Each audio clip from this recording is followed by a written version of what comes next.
Welcome back to the Tom Sands Guitars Workshop.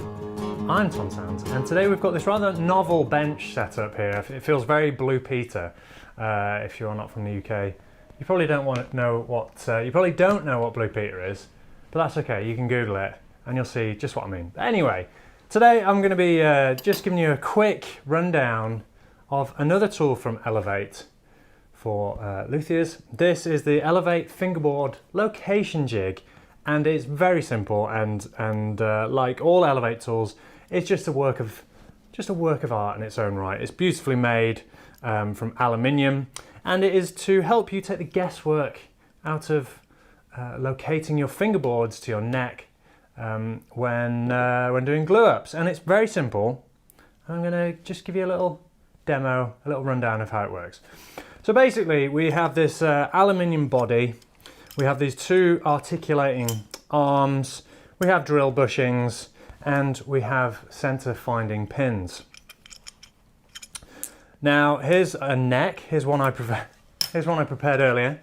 I have this Spanish cedar neck blank. I have a Dalbergia Spruciana Amazon rosewood fingerboard, and I want to locate it to the neck, and I want it to be centered, because I like things on my guitars to line up and ideally be on the center line. So first of all, I'm going to use the jig to drill my location pins onto the neck. So we place the jig onto the neck blank.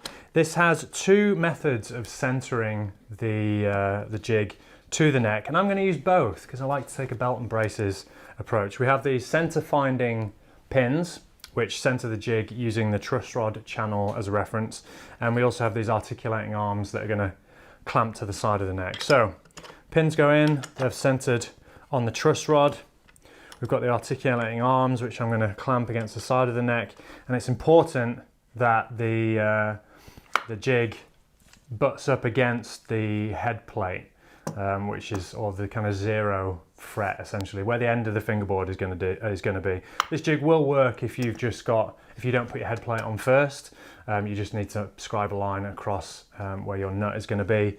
Butt that up against there. Make sure those are nice and tight. I'm also going to use a clamp. Boom. So here we go. I just clamp this in place, making sure that's tight up against the nut line.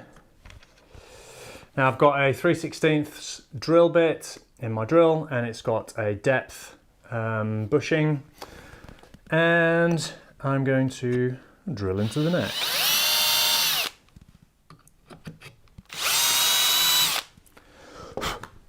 It's as simple as that. There are our perfectly centered neck pins. And then we need the corresponding holes drilled into the reverse of the fingerboard.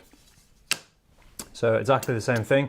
This is where we are going to use the articulating arms to self-center the jig.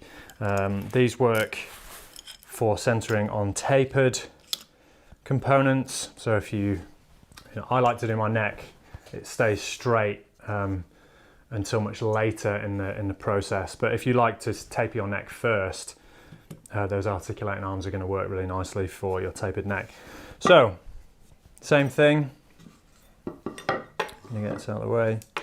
Got a bench dog here. It's nice and tight up against there. So that's centered, it's located, it's secure. I'm going to drill the holes marked F for fingerboard.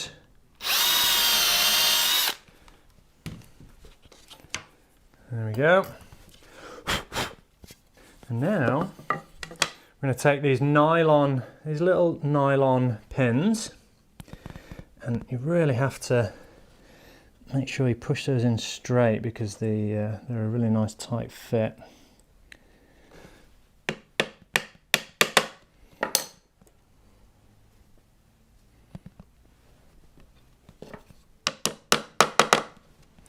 So my pins are in, flip it over, and there we go. Boom! One perfectly centered fingerboard. ELEVATE, done it again. Another awesome jig from ELEVATE. So my jig has actually been ever so slightly modified because I use epoxy graphite stiffening rods in my neck. The bushings, Chris has very kindly just moved the bushings out ever so slightly to allow the pins to sit just outside where that channel is. So there we go. This jig will also work if you're making ukuleles or mandolins. The bushings will accommodate a smaller little diddy neck. And yeah, another great tool from ELEVATE.